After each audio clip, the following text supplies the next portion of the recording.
మాజీ ముఖ్యమంత్రి నారా చంద్రబాబు పండుగ పూట మరోసారి అబద్దాలకు తెరలేపారని కాకినాడ సిటీ ఎమ్మెల్యే ద్వారంపూడి చంద్రశేఖర్ రెడ్డి విమర్శించారు. కాకినాడ కార్పొరేషన్ పరిధిలోని 12వ డివిజన్ సంజయ్ నగర్ ప్రాంతంలో ఎమ్మెల్యే ద్వారంపూడి చంద్రశేఖర్ రెడ్డి ఇంటింటి ప్రచారం చేపట్టారు. ఇంటింటికి వెళ్లి గడిచిన 5 ఏళ్లలో చేసిన అభివృద్ధిని వివరిస్తూ ఎంపీ అభ్యర్థిగా చల్మలశెట్టి సునీల్, ఎమ్మెల్యే అభ్యర్థిగా తనను ఫ్యాన్ గుర్తుపై ఓటు వేసి గెలిపించాలని ఆయన కోరారు.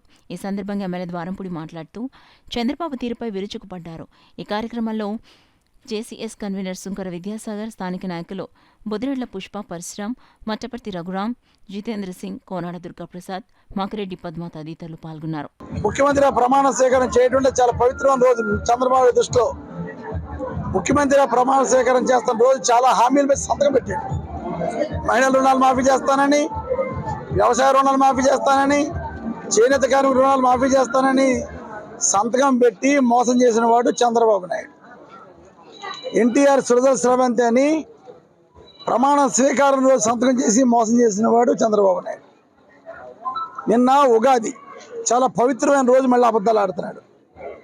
ఇప్పటి వరకు వాలంటీర్లు అంటే సంచులు మోసేవాళ్ళని, తలుపులు కొట్టి ఆడవాళ్ళని మానభంగం చేసేవాళ్ళని, ప్రజల్ని సోమరిపోతులు చేసేవాళ్ళని వాలంటీర్లు అంటూ నిన్న కొత్త అబద్ధం ఆడాడు. పవిత్రమైన ఉగాది రోజు 10,000 రూపాయలు ఇస్తాను వాలంటీర్స్ అని చెప్పినవాడు, వాలంటీర్ వ్యవస్థ తీసేస్తానని చెప్పి వాలంటీర్ వ్యవస్థ ఉండకూడదని అన్నవాడు ఈరోజు మళ్ళీ వేషం మార్చి, మాట మార్చి అబద్ధాలు ఆడుతున్నాడు చంద్రబాబు నాయుడు.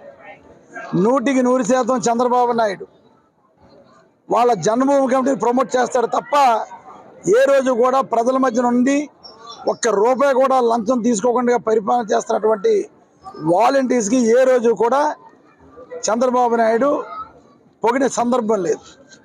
కనుక ప్రజలందరూ కూడా గమనించాలి, వాలంటీర్స్ అందరూ గమనించాలి. మంచి పవిత్రమైన రోజు మళ్ళీ అబద్ధాలు ఆడాడు చంద్రబాబు నాయుడు. ఇటువంటి వాడి యొక్క మాటలను నమ్మద్దని అందరినీ కోరుకున్నాను.